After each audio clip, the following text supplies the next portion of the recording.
Hey guys, here we've got a 1946 Power Machinery Ltd saw from 1946, made in Vancouver, British Columbia. Picked this thing up and it is it's a beautiful thing, but it needs some significant help and it's going to be a real challenge to get this one running. Don't know if that's really possible or not, but if nothing else, it should make an awesome wall hanger. It is, it's just, I don't know. It's a thing of absolute beauty. I am not really a mechanic, but I do like to tinker with stuff, as some of you guys may know. And I am going to really enjoy tinkering with this bad boy.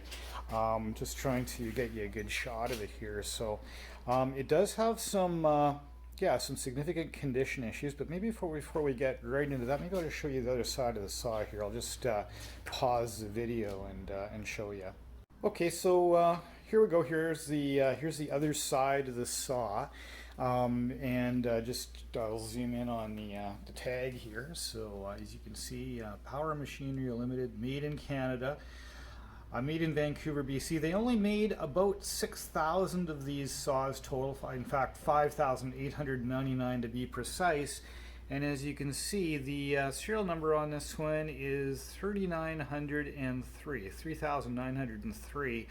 So they actually sequentially did their serial numbers, which is really handy, starting at the number 100. So they made, like I said, just under 6,000 of these. My God, the guys that used these things were real men. Let me tell you, this thing weighs, I haven't put it on a scale, but it's got to weigh, I would think, at least 40 pounds. It is an absolute brute. It's really quite interesting how these things work too. I don't know a whole lot about them. I'm going to find out more as we go through this, but it has the carburetor is down here, of course, and this is actually, there isn't a handle, although there's handles here which you would think would be the throttle. Nope, that's not the throttle. We'll get to that in a minute. The throttle is actually back here, and that's how you operate it.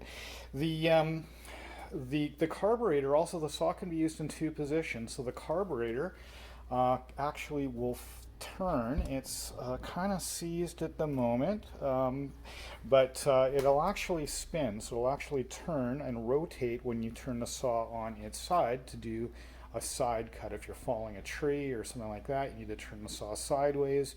You would then turn the carburetor first and then turn the saw over. And it does have two handles. This is obviously a condition issue on this one, which I'm going to have to somehow figure out to deal with that. But this is actually the clutch. So that's actually what makes the chain go. So the clutch is operated just like that. So that would be the engaged position. You could hear that click.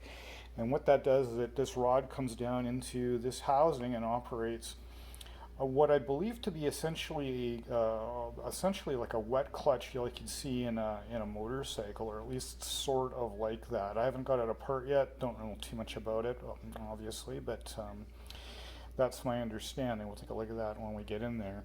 So that would be your off position. The saw would just be idling, and then when you want to actually do some work, you'd turn it on. Interestingly, and I'm just going to flip the saw here, see if I can do this with one hand. A little bit of a challenge. This thing's such a brute. Oh, lordy. Okay. So there's the saw on its side. And as you can see, there is a second handle for operating the saw, when it's on its side. And again, there's our same clutch operation. So that is that's how this worked. Now this particular saw is unfortunately missing a couple pieces. So I'm just going to layer back up here, and gee whiz, it would be a miracle if anybody has these pieces, but if you happen to have a couple of things laying around for this saw, please let me know. It's missing a cover, just a housing that goes over here, a shroud, which isn't really a big deal, but that shroud also has a gas tank, and that is kind of useful. So it's missing the gas tank. That's essentially what I know to be missing on it right now until we dig into it. And of course, I don't know much about this darn thing.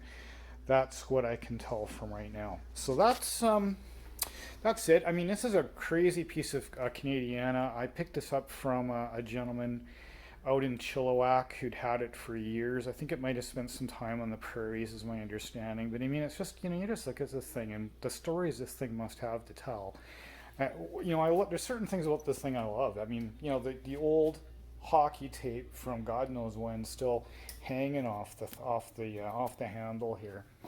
Um, an interesting thing about these saws, I went and did a little looking online, about the history of these things, and interestingly, the selling price of this saw in 1946 was about $346, if memory serves. And in today's dollars rounded up, that is approaching $6,000 or $7,000. I might actually look that up and get you the exact figure at some point. But yeah, 6 or 7 grand. There was actually a story of one guy online that, or maybe it was his dad. I don't know. I can't remember. But bought this saw back in the 40s, and his wife was so upset she was going to leave him because that was a ridiculous amount of money back then. Just a ridiculous amount of money, but it just goes to show how coveted these saws were back in the day, that people would spend that kind of money on a saw. This one also, most of the ones that I have seen have much shorter bars than what this one have. Most of them have like 4 holes on it, and this one here has, as you can see, 6, and it is long. I should grab a tape measure and figure out how long this thing is, but it's gotta be, the saw in total's gotta be about 4 feet. I think that saw blade, just looking at it, looks to be around 30 inches. It might be 36, I'm not sure. Bottom line, it's a big, impressive old saw, and if nothing else, will make an awesome wall hanger. But we're gonna try to do what we can with it and see. So anyways, there's that. There's a little bit about the 1946 Power Machinery saw made in Vancouver. Oh, hey guys, just one final thing. If you can like the video, that would be great. Give it a thumbs up and like or subscribe. Really appreciate it if you'd subscribe to the channel. That would be tremendous. And also, please leave a comment. I like all the comments. Maybe you know something about this saw, can tell me more about it. Maybe where to source parts, or even give me heck. I like all the comments. I like them. I like the good. I like the bad. Like the funny. So leave me a comment, like and subscribe, and hey guys, really appreciate it, and I will follow up with more on this old saw, and we'll see where she goes.